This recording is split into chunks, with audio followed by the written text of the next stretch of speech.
Now, the initial question was actually how do we give some custom styling to a slider like that, for example? And I said there are basically two ways, but those are the ways that we actually already covered. You just have to look at if you want to change something by an ID, what ID do those things have? Or if you want to actually change a whole class, you have to see what class is on those elements. So for example, I don't know, you can see we have this Unity base slider dragger class on one of those elements. And when we now just select this, when we now just put this in here as a selector, I just forgot we have to create a style sheet. It's called a style sheet slider. Oh, I had this prepared already, so I don't have to add this. I just have to choose this. So add existing USS slider, style sheet slider. You can see this is empty yet. And now we said we wanted to find this class. So this is called Unity base slider dragger. And now you can see when I hover over this, this is a little bit small. I hope you can see this. When I hover over this, it gets actually selected because this class applies to the element. So that would be one way to select this, and the other way would be just to use this ID. So let's try this out as well. We need Unity dragger. And you can see the same thing happens when I hover over it. It also gets marked here and highlighted. And you can see, so those are basically two ways to select the same element. However, obviously you have to take into account that you might have several sliders, for example, on your screen and in your layout here.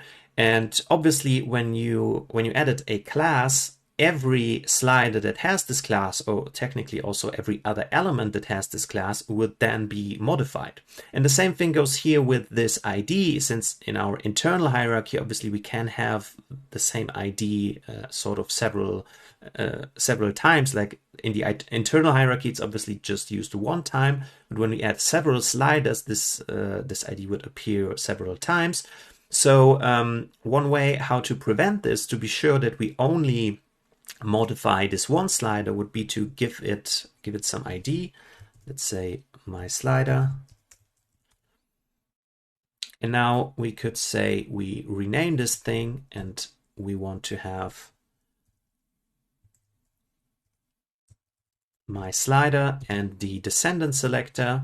And just like that, you can see we are still selecting the element, but now we make sure that we only modify this one slider. And this is basically a way how you can edit every built-in control, or also every control that you build yourself, at whatever level, and basically touch everything you need to touch. Now, sometimes it's a little bit tedious because you have to kind of figure out what is exactly the class, where is the class, and also those classes are a little bit tedious to actually type. But technically you can do all those things if you don't want to do this later in script and stuff like that. So you can edit every built-in control just here in UI Builder by adding some custom style sheets and your classes, or whatever way you choose to select the actual elements. So let's actually see if we can get this slider a little bit more, I don't know, game ready, a little bit more apt to some game application, and not this, I don't know, this Excel style sheet boring thing. Now, I don't know about you, but in my opinion, this class selector is much more tedious than just this ID selector. So since we can just read those IDs here, I will now throw away the class selector here. I will, however, rename this such that we only style our element, just as we said. So this has to be my slider and then the ID. Now again, I hope you know how this works by now. We are saying with this first thing, get me the element with this ID, my slider, and then we leave one space. That means this is the descendant operator, which is saying find any element beneath the slider that has this second ID, in this case, Unity Dragger. And now let's see what happens when we actually start styling this. Now, I will not pretend that I'm sort of doing this on the fly, but I have prepared this a little bit. But this was not, I didn't spend like hours on a beautiful slider, to be honest. So there's just a quick way that we can change this, and we are changing this just as before. Now, what I wanted to set here was a little border and change the colors a little bit. Now, again, we have this thing where we have to specify the actual opacity. So we change the border, we change the background, and then I wanted to change the size a little bit. 15 pixels and 140%. Now, this looks weird for now, but trust me, it will get better. Now, let's say we also want to modify the element behind here, which is the tracker. Basically, I want to get rid of this tracker and just have sort of a background that we are dragging on. So I don't want you to watch me typing all of this, so I will just now paste a couple of those selectors. Now you can see by that tracker, we are just using this ID here, and now we can select this tracker. And the only thing we want to do with it is make it invisible. And finally, we can see we have this kind of container element. It would be nice if we could just use its background for our kind of sliding region. So let's get its selector. You can see we have it selected. Let's go to background.